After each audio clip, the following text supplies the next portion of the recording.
everyone, Mrs. Williams here with your weekly newsletter. I know last week was a little different. Instead of a newsletter, I had uploaded a story for you to listen to online, a fairy tale, which is what I have behind me. These are some of the fairy tales we've already read in class and we've been discussing, and the boys and girls are doing such a great job with their discussions. And so this week we've started off with a new treasure book, which was a fairy tale, of course. We have a few more weeks in store, and today was Jack and the Beanstalk. So we are going to be doing some very extensive retelling with Jack and the Beanstalk, including some comparing and contrasting the similarities and differences between some different versions of Jack and the Beanstalk, such as Jim and the Beanstalk.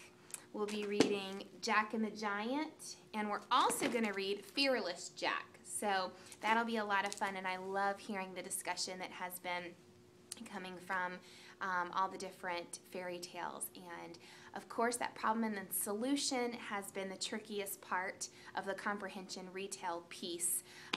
The boys and girls really have down characters and setting and main events, including lots of details in their retelling, but that problem and solution is a main focus. So what we did today was, you've seen this before and you'll see this as you visit in conferences, but this is one of the retell forms we've been working on, and you can see here this student did a great job not only naming characters and setting, but also using describing words. So, you know, kind of inferencing what kind of character Jack is, what kind of character is the giant, and then also the setting, what kind of place was home for him, what kind of place was that beanstalk or that castle that he visited.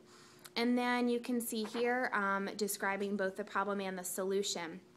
Again, it can be pretty tricky, so make sure you're, constantly discussing that concept at home. But that being said, we are going to do some problem and solution work this week, where we are going to name a problem, and then we're going to talk about not only the solution, but the events that lead to the solution. And I think that'll really help solidify and encourage that concept and that benchmark being met. So there you go. Before I forget, I do want to also tell you that we're moving into narrative writing, and so we've been working, here's an example of a folder right here, we've been working on our informative pieces, and we've been, not only talking about person, place, thing, but also we've been talking about events and ideas and how those are also informative pieces. And we've been talking about topic sentences, so introducing our writing, and then also closing it with some sort of closing sentence. So this will translate nicely into narrative writing, because we'll be talking about openings. And of course, as we discuss fairy tales, those openings are usually once upon a time. And that's a really fun way, and you'll see how the kids really latch on to that kind of opening. But we're also going to be talking about that narrative writings tell a story, that they can be real or imaginative, meaning in a narrative story, if a student is recounting something they've done over the weekend, that's a real narrative story, versus imaginative, of course, are things like fairy tales. So we will be working on those transitions, such as first, next, then, or words like, then and after that, those transitions that really carry us through a story. And your son or daughter is going to be writing their very own little fairy tale. And as you can see, here's the opening sentence, once upon a time. They'll have lots of room to illustrate and write. And then here at the end, we'll end with a happily ever after, and at the end. So those are going to be fun to see, and it'll be really fun to see what parts of fairy tales and different fairy tales they will be interested in pulling into their own version. So get excited for that. And then the last thing I really want to touch on, of course in math, continue to work on those fast facts. We're doing a little bit of a review. Our series of math has kind of gone in a little bit of a spiral review right now. And as we have finished up our unit on shapes, and we did a little bit with fast facts, we're doing a little bit of subtraction, and then we're actually getting back into coins and money and counting by ones and fives and tens, and being able to recognize the value of money, and if something costs a certain amount, what kind of coins can be used, what variations of coins can be used to equal said amount. So you'll see some work on that. So it's, like I said, a little bit of a spiral review because we've done it before. But I do want to remind you that student-led conferences start this Thursday. 5 of you are coming this Thursday, and your student is the star of the show.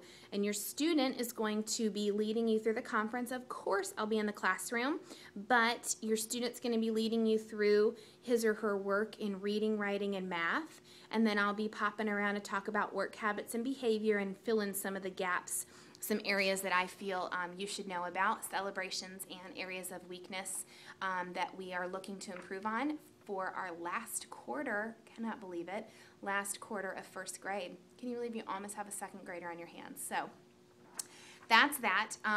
You are just going to, I wanted to give you a little sneak peek. You are going to get something that looks like this when you come in, and it'll be in a little book format. And you'll see where your student is on the reading ladder, as we're calling it right now. And just to give you a hint, the end of the year, as it says on here, our benchmark at the end of the year is a 15-16 reading level. So you can kind of flip over and see the reading levels that your child has been bringing home in his or her reading folder in their Otis. And then benchmark for right now is 11-12, but I really want you guys at a 13-14 to ensure that 15-16 benchmark. Again, this is what this says, so you'll see it again when you come for conference. And our benchmark for last quarter, second quarter, back in December was a 9-10.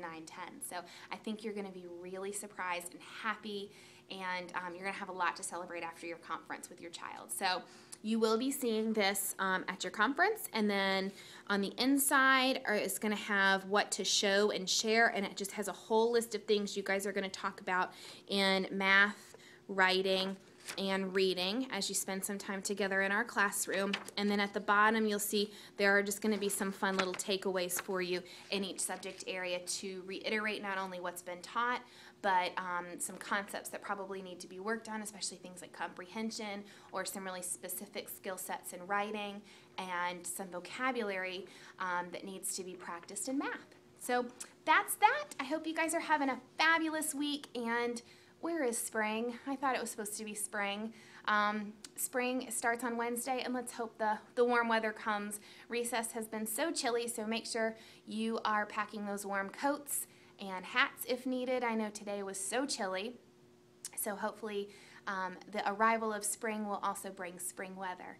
Can't wait to see you at conferences. Let me know. I'm sending home reminders, but let me know if anything comes up so we can reschedule, because they are so important this quarter, especially since your student gets to lead them. So hope you're all doing well, and I'll talk to you real soon. Bye.